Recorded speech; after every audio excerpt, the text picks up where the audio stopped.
Hello everyone, कैसे हैं आप सब। आज हम जिस टॉपिक के बारे में बात करने वाले हैं वो topic one of the most important topic है।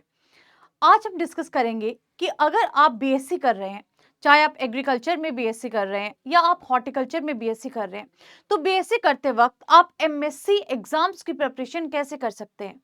अगर आपने सोच लिया है कि आपको बैचलर्स के बाद में मास्टर्स करनी है, तो आप अभी से उसकी प्रिपरेशन किस तरह से स्टार्ट कर सकते हैं, सारी बातें आज हम इस सेशन में करने वाले हैं। सबसे पहली चीज जो मैंने नोटिस की है कि बच्चे क्या करते हैं, जब कॉलेज के 4 साल उनके पास होते हैं, पहला साल तो यही समझने में निकल जाता है कि डिग्री प्रोग्राम है कैसा और क्या क्या हम इसमें पढ़ेंगे। दूसरे साल में बहुत सारे सब्जेक्ट्स आ जाते हैं आपके पास में, जो आपके इंपॉर्टेंट सब्जेक्ट्स होते हैं, बेसिक सब्जेक्ट्स होते हैं, उनसे थोड़ा सा हम आगे बढ़ जाते हैं। और उन सब्जेक्ट्स में हो सकता है आपको कोई प्रैक्टिकल चीजें करने को हो सकता है कुछ असाइनमेंट्स करने को, एग्जाम हो, बहुत सारी ऐसी चीजें चलती रहती हैं जिसकी वजह से हम उतना टाइम एग्जाम्स के लिए नहीं दे पाते हैं जितना हमें देना चाहिए। अब क्या होता है, जब बच्चा थर्ड ईयर में पहुंच जाता है तो थर्ड ईयर में पहुंच के वो सोचने लगता है कि मुझे आखिरकार करना क्या है। पूरा थर्ड ईयर आपका सोच के निकल जाता है कि आपको करना क्या है। और जब आप फोर्थ ईयर में फाइनली पहुंच जाते हो तो फोर्थ ईयर में आप कुछ टाइम तो ऐसे निकाल देते हो कि डिसीजन क्या है, 2-3 सब्जेक्ट्स है, मैं किस में जाऊं, कैसे करूं। और लास्ट में जब आपका फाइनल टाइम होना चाहिए जिसमें आपको रिविजन देने चाहिए, उस टाइम पे आप पढ़ना शुरू करते हो।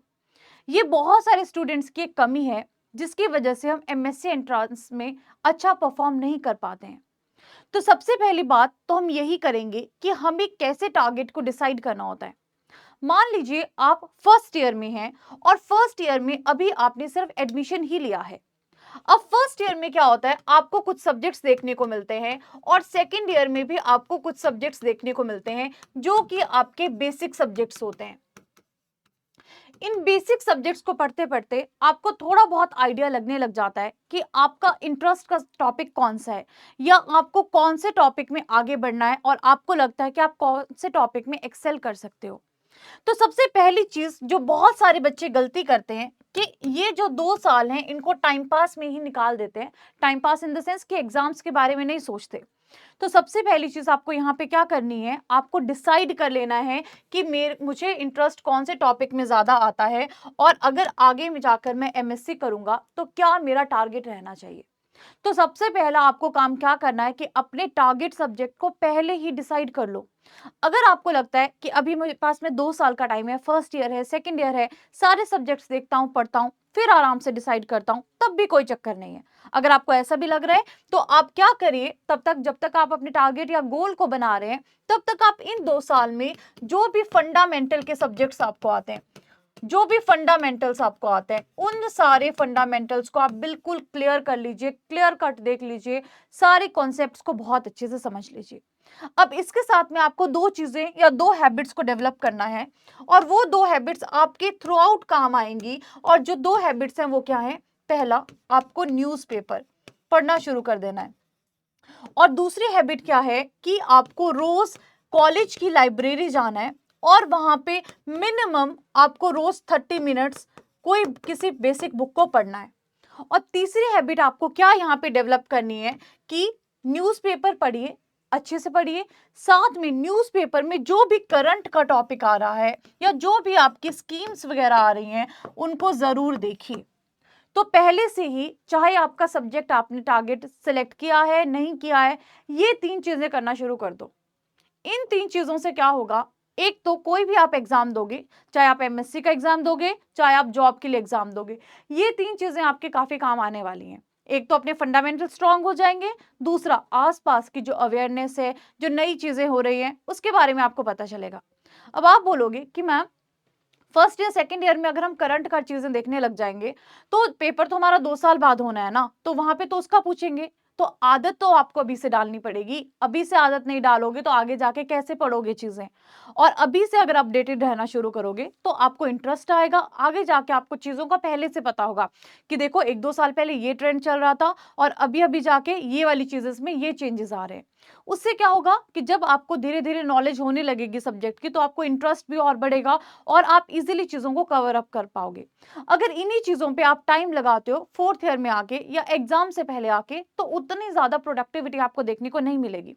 पहले से आपको कुछ चीजों पे वर्क करना पड़ेगा और उसमें से ये 3 फैक्टर्स बहुत इंपॉर्टेंट है। चलिए, ये तो हमने डिस्कस कर लिया कि ये 3 चीजें तो हमें करनी ही है। इसके अलावा हमें यहाँ पे क्या करना है कि मान लीजिए आपने सेकेंड ईयर के एंड तक या थर्ड ईयर के फर्स्ट सेमेस्टर तक डिसाइड कर लिया। 2-2.5 साल में पता चल जाता है कि आगे जाके हम एमएससी करेंगे तो कौन से सब्जेक्ट में करेंगे। और अगर आपका गोल है एमएससी करना, आपने सब्जेक्ट को डिसाइड कर लिया कि आपको किस में एमएससी करनी है। तो अब आपको ये पता होना चाहिए कि मैं सब्जेक्ट कौन सा टारगेट कर रहा हूँ।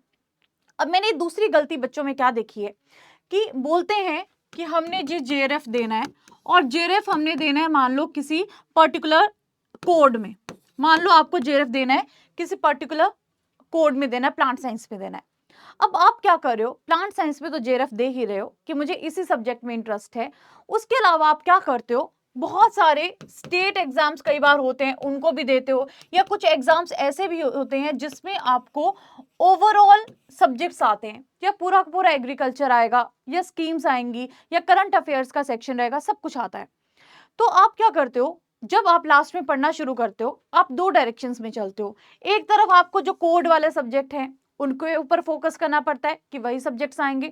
दूसरी तरफ आप क्या कर रहे हो, दूसरे एग्जाम्स को, या स्टेट एग्जाम ना बोलो, किसी और एग्जाम को टारगेट कर रहे हो जहां पे आपका जो सिलेबस है वो ओवरऑल सब्जेक्ट से आ रहा है। अब जब आप लास्ट में पढ़ना शुरू करते हो तो डाइवर्ट हो जाते हो, इस डायरेक्शन में जाऊं या इस डायरेक्शन में जाऊं।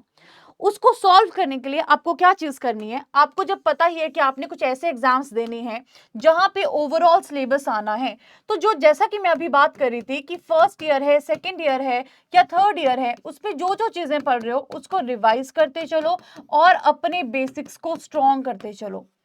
तो देखो, अगर आपका टारगेट फर्स्ट या सेकंड ईयर में, यहाँ पे हम बात कर रहे थे, सेट नहीं भी हुआ है, एटलीस्ट अगर सब्जेक्ट्स पढ़ रहे हो तो आगे जाके कोई ना कोई ऐसा एग्जाम तो दोगे ना जहाँ पे एग्रीकल्चर काम आने वाला है। तो अल्टीमेटली ये आपको इन एग्जाम्स को देने में भी हेल्प करेगा जहाँ पे ओवरऑल एग्रीकल्चर आता है। और अगर आप आईसीआर के एग्जाम को टारगेट कर रहे हो, जेआरएफ के एग्जाम को टारगेट कर रहे हो, तो यहाँ पे जेआरएफ के एग्जाम में भी आपको क्या हेल्प मिलने वाली है कि यहाँ पे जो आपका कोड स्पेसिफिक या सब्जेक्ट स्पेसिफिक, अगर हम बात करते हैं डिसिप्लिन स्पेसिफिक एग्जाम्स है, उनके ऊपर बाद में जाके आपको बस थोड़ा सा ज्यादा फोकस करना पड़ेगा, बाकी ओवरऑल आपका काम यहाँ पे सेट रहेगा। तो ये बहुत इंपॉर्टेंट चीज है जो आपको पता होनी चाहिए। अगली हम बात करते हैं सिलेबस के बारे में कि हमारे पास में सिलेबस कैसा है, कैसा पैटर्न आता है एग्जाम का, ये हमें बहुत इंपॉर्टेंट चीज है जो पता होनी चाहिए। पहले तो आपको देखना है कि आपको कौन कौन से सब्जेक्ट्स, जिस एग्जाम को आप टारगेट कर रहे हैं। अब मोस्टली जब आप एमएससी करते हो आप एक एग्जाम को तो टारगेट नहीं करते हो ना, जो आपको एग्जाम दिखता है आप सबकी तैयारी करते हो। तो पहली चीज कि आपको सब्जेक्ट स्पेसिफिक चीजों के बारे में पता होना चाहिए। ये पता होना चाहिए कि कौन कौन से सब्जेक्ट्स मेरे एग्जाम में आने वाले हैं। ये पता होना चाहिए कि क्या क्या एग्जाम का पैटर्न रहने वाला है। ये चीजें शुरू से क्लियर होना बहुत जरूरी है। और एक बार आपने चीजें क्लियर कर ली तो उसके बाद में अपडेटेड रहिए कि आगे जाके कौन कौन सा पैटर्न आपको एग्जाम में देखने को मिलेगा। ये चीजें भी आपको पता होनी चाहिए। आगे हम बात करते हैं कि स्ट्रेटेजी जो आपके एग्जाम की होती है वो किस तरह से चलती है। सबसे पहले तो शॉर्ट नोट्स आपको बनाने हैं। अब देखो, जब आप शुरू से पढ़ रहे हो ना, आपको फायदा क्या होने वाला है कि आपके पास में एक अच्छा खासा खुला टाइम होगा जिसमें आप चीजों के नोट्स बना सकते हो और लास्ट टाइम पे इन्हीं नोट्स को आप रिवाइज कर सकते हो। तो एक तो शॉर्ट नोट्स आपको जरूर बनाने हैं। डेली रूटीन बनाइए कुछ ना कुछ नया प्रोडक्टिव पढ़ने की, या चीजों को, कॉन्सेप्ट को रोज एक आधा कॉन्सेप्ट जरूर सीखिए। धीरे धीरे कंसिस्टेंसी देखोगे, कंसिस्टेंसी से आपको आगे जाके चेंजेस देखने को मिलेंगे। पास्ट के पेपर्स देखो, एनालाइज करो कैसे कैसे क्वेश्चंस आए, कौन से सब्जेक्ट का वेटेज कितना रहता है, क्योंकि बहुत सारे पेपर्स में ऐसा होता है कि पर्टिकुलर सब्जेक्ट का वेटेज ज्यादा आता है। तो उन सब्जेक्ट्स को अच्छे से फोकस करिए, उनके टॉपिक्स को बहुत अच्छे से कवर करिए, उनको मैक्सिमम टाइम दीजिए। इसके अलावा आपने देखा है बहुत सारे करंट की चीजें आजकल पूछी जाती हैं, तो जो भी आपका जनरल नॉलेज है, एग्जाम्स में जनरल नॉलेज के नाम पे लिखा होता है, करंट अफेयर के नाम पे लिखा होता है, या फिर इस तरह से लिखा होता है कि जो भी आपके आसपास चीजें हो रही है जनरल अवेयरनेस की, वो पता होनी चाहिए। तो इसके ऊपर भी टाइम दीजिए जो मैंने आपको बताया, और कुछ स्कीम्स के ऊपर भी पढ़िए क्योंकि स्कीम्स पे भी बहुत सारे क्वेश्चंस आते हैं। तो आपको पता होना चाहिए लेटेस्ट कौन सी स्कीम आ रही है, कब लॉन्च हुई थी, क्या बजट है, ये सारी चीजों के बारे में आपको यहाँ पे क्लैरिटी मिलनी चाहिए। आगे बात करते हैं कि इन्वेस्ट करिए। अब आप बोलोगे कि मैम आप तो इन्वेस्टमेंट की बात कर रहे हो, तो इन्वेस्टमेंट आपको कहाँ पे करनी है? आपको इन्वेस्टमेंट करनी है अच्छी बुक्स पे। बुक्स कैसे लीजिए? अगर आप लेना चाहते हैं तो फंडामेंटल की बुक्स लीजिए, बहुत सारी बुक्स मत लो, फंडामेंटल की बुक्स ले लो, जो आपके सब्जेक्ट से जो भी डिग्री है हमेशा काम आने वाली है। तो अपने जो आपको कोर फंडामेंटल सब्जेक्ट्स की बुक चाहिए उसको जरूर ले लीजिए, क्योंकि वो हमेशा आपके साथ में रहने वाली है। दूसरा, जो बेसिक बुक्स हैं उनको जरूर रेफर करिए। लाइब्रेरी सबकी यूनिवर्सिटीज में, सबके कॉलेजेस में होती है, वहां से आप बेसिक बुक्स को रेफर कर सकते हो, वहीं बैठ के अपने नोट्स भी बना सकते हो। बुक्स इशू हो जाती हैं, कितनी सारी अपॉर्चुनिटीज आपके पास हैं अगर आप करना चाहो तो। दूसरी चीज क्या है कि एमसीक्यूज की बुक्स जरूर लीजिए, जिसमें आपके जो भी सब्जेक्ट है, जैसे एग्रीकल्चर है तो सारे एग्रीकल्चर के सारे एमसीक्यूज दिए हों, उन बुक्स को जरूर लीजिए। और जिस दिन आप जो टॉपिक पढ़ते हैं उस टॉपिक को जरूर प्रैक्टिस करिए। कोशिश करिए कि रोज आप एक एक टॉपिक पढ़ें।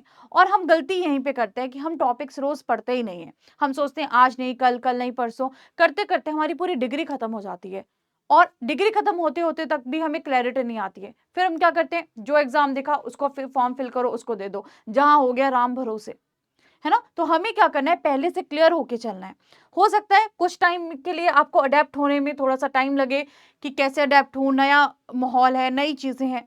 लेकिन अगर आप पहले से ही ये सारे गोल्स बना के रखोगे, छोटे छोटे एफर्ट्स करते रहोगे, डेफिनेटली आपको आगे जाके ये काम डेफिनेटली आएंगे। अब हमने डिस्कस कर लिया कि हमने टारगेट सब्जेक्ट भी डिसाइड कर लिया, हमने ये भी बोल दिया कि हम शॉर्ट नोट बनाएंगे, हमने ये भी बोल दिया कि हमें डेफिनेटली अच्छी बुक्स पे इन्वेस्ट करना चाहिए। सबसे बड़ी इन्वेस्टमेंट जो आपको करनी है, सबसे बड़ी इन्वेस्टमेंट वो आपकी मैं आपको बताने जा रही हूँ, और ये सबसे ज्यादा इंपॉर्टेंट इन्वेस्टमेंट है, दैट इज टाइम।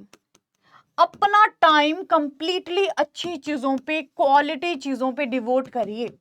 नई चीजें सीखिए, नई चीजें पढ़िए, नई चीजों को जानिए और रिविजन्स करिए। तो टाइम सबसे बड़ा इन्वेस्टमेंट है। चाहे आपने फिर बीएससी के बाद भी कोई भी एग्जाम देना हो, अभी हमने मास्टर स्पेसिफिक एग्जाम्स की बात की, लेकिन टाइम सबसे बड़ा टूल है। तो सबसे इंपॉर्टेंट चीज यही है कि अपने टाइम को वैल्यू करिए, अपने टाइम को अच्छी चीजों पे लगाइए।